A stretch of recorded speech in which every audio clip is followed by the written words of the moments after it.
పిడుమర్తి రమణ గారికి,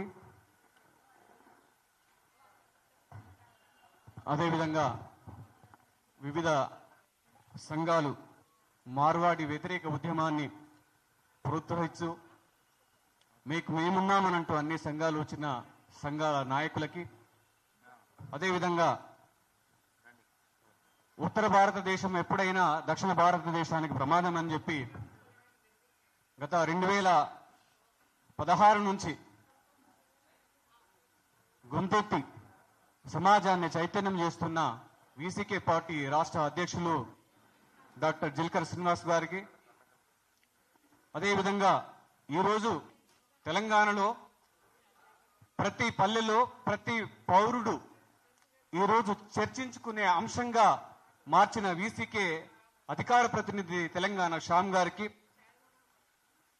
మిగతా మీడియా మిత్రులకు మీ అందరికీ పేరు పేరున ఉత్తమ జైభీములు. నిజానికి చాలా మంది పెద్దలు ఇందాక మాట్లాడిండ్రు. ప్రతిదీ అంటే ఈ దక్షిణాదిలో మరి తెలంగాణలో మనం చూసుకున్నట్లయితే నా చిన్నతనం నుంచి ఏంటంటే ఊర్లో కోమటాయన ఉంటే ఆ కోమటాయన దగ్గరికి డబ్బులున్నా లేకున్నా మనం పోయి మనము అక్కడ ఖాతా అని చెప్పి ఖాతా కట్టుకొని ఖాతా రాయించుకొని ఎప్పుడో ఉన్నప్పుడు కూలి దొరికినప్పుడు లేదా ఆ పంట దినుసు వచ్చినప్పుడు మాత్రమే మనం తీసుకొచ్చిన ఆ దినుసు అక్కడ చెల్లించి మనం ఏదైతే మన కుటుంబ అవసరాలకు తెచ్చుకున్నామో అవి వాళ్ళు ఇచ్చేవాళ్ళు. అలా అంటే వైశ్యులకు మనకు వేల సంవత్సరాలుగా మనకు దగ్గర సంబంధం. వాళ్ళు మన దగ్గర ఉన్నా లేకున్నా మనం తినకుంటే వాళ్ళు తినలేదు అని, అరే ఎందుకు తినలేదు అని చెప్పి పోషయ్య మైసయ్య ఎందుకు అట్లా బక్కగైనావు అని చెప్పి పిలుచుకొని మరి అప్పు ఇచ్చి దినుసులు ఇచ్చిన సందర్భాలు తెలంగాణ పల్లెలలో ఉన్నాయి. కానీ అదే ఈరోజు మా ఊర్లో ఒక కోమటి కుటుంబం ఉంటది. ఆయన రోజువారి కూలి చేస్తున్నాడు.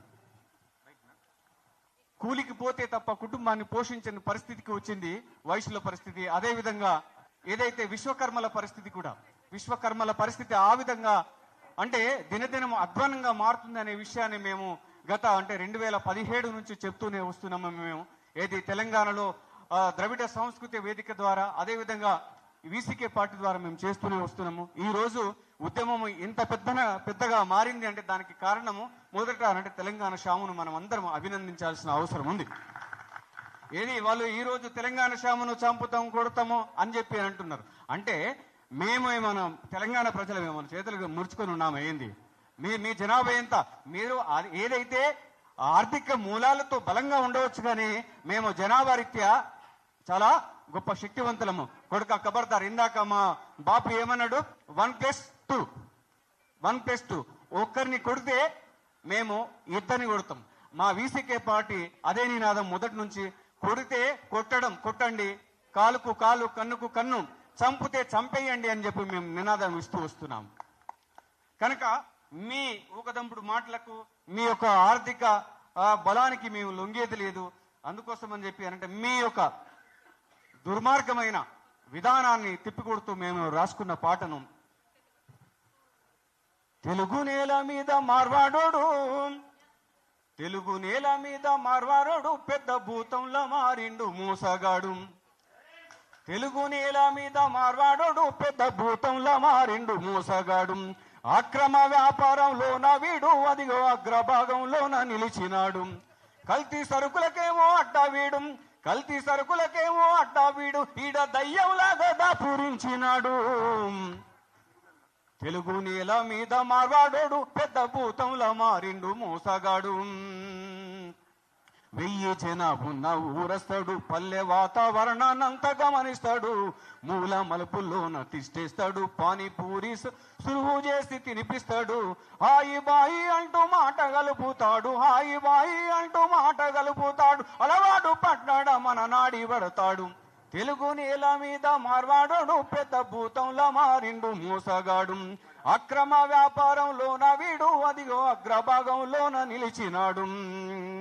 పల్లెకుల వృత్తుల్ని చూసినాడు, ప్రజల అవసరాన్ని పసిగట్టినాడు. డూప్లికేటు మాలు తెచ్చినాడు, వాడు చేతి వృత్తుల చేతులిరిసినాడు. సాలేలా మగ్గాని నిలువున నరికిండు, సాలేలా మగ్గాని నిలువున నరికిండు, స్వర్ణకారుల చావు కళ్ళారా చూసిండు. దక్షిణాదికొచ్చి మార్వాడోడు పెద్ద భూతంలా మారిండు మోసగాడు. తట్టబుట్టలల్లే మేదరల్లా బతుకుల్ని బాజారు కీర్చినాడు. మట్టి కుండలు చేసి అమ్మేటోల్లా నోట్లో మట్టి కొట్టి ఎదిగినాడు. మంగల్ని కత్తుల్ని మాలులో అమ్మిండు, మంగలి కత్తుల్ని మాలుల్లో అమ్మిండు. కమ్మరి కొలిమికి కంప పెట్టిచ్చిండు. తెలుగు నేలకొచ్చి మార్వాడోడు పెద్ద భూతంలా మారిండు మోసగాడు. అన్ని వృత్తుల ఆక్రమించినాడు వాడు, ఆర్థిక వృక్షమై నిలిచినాడు. ప్రశ్నిస్తే దాడులే చేస్తున్నాడు, ప్రజల భయభాంతులకు గురి చేస్తున్నాడు. ఇంకా వీనిక్కడే ఉండకుండా మనము, ఇంకా వీనిక్కడ ఉండకుండా మనము మెడబట్టి మార్వాడి వాణ్ణి తరిమెత్తాము. ఇంకా వాణ్ణిక్కడ ఉండకుండా మనం మెడబట్టి మార్వాడి వాణ్ణి తరిమెత్తాము, మెడబట్టి మార్వాడి వాణ్ణి తరిమెత్తాము. మనమంతా అంటే కలిసి కట్టుగా మార్వాడోడి మీద యుద్ధము చేయకుంటే వాడు మనలో ఉన్న ఎవరైతే కొన్ని అలవాట్లకు గురైన వాళ్ళను మరి మచ్చిక చేసుకుని వాళ్ళ ద్వారా మన మీద దాడి చేపించే ప్రమాదం ఉంది. ఈ మధ్యనే నేను చూసినాను, నాకు ఒక మిత్రుడు ఫోన్ చేసిండు, మనం ఇక్కడున్న కోమట్లు వ్యాపారంలో ఉన్నప్పుడు మనకి ఎలాంటి భాగస్వామ్యం లేదు, కోమట్లు మనకి ఏమైనా తక్కువ ఇచ్చిందా అని చెప్పి. కోమట్లు వాళ్ళు తక్కువ ఇచ్చినా తక్కువ ఇవ్వకున్నా మనకు మన ప్రాంతం వాడు. కానీ వీడు ఏ పని చేసినా వాడే అంటే ఉత్తరాదిలో నుంచి వచ్చే వాళ్ళని మాత్రమే వాడు పెట్టుకుంటాడు. కనుక మనం ఉత్తరాది go back, Marwadi go back, ఉత్తరాది గో బ్యాక్. కనుక అంటే మన కల్చర్ని ధ్వంసం చేస్తున్నాడు. మనకు అంటే రాబోయే తరాలకు, రాబోయే మన యువతకు ఉద్యోగం లేకుండా, ఉపాధి లేకుండా అసలు మన సంస్కృతిని ధ్వంసం చేసే విధంగా వాడు ప్రయత్నం చేస్తున్నాడు. కనుక వాడి బ్రతుకును, వాడి వ్యాపార వర్గాలను, వాడి వ్యాపార సముదాయాలను ధ్వంసం చేసేంత వరకు మనం నిరంతరం పోరాటం చేయాలని మీ అందరికి విజ్ఞప్తి చేస్తూ థ్యాంక్ యూ అన్న. Thank you. జై భీమ్. Thank you.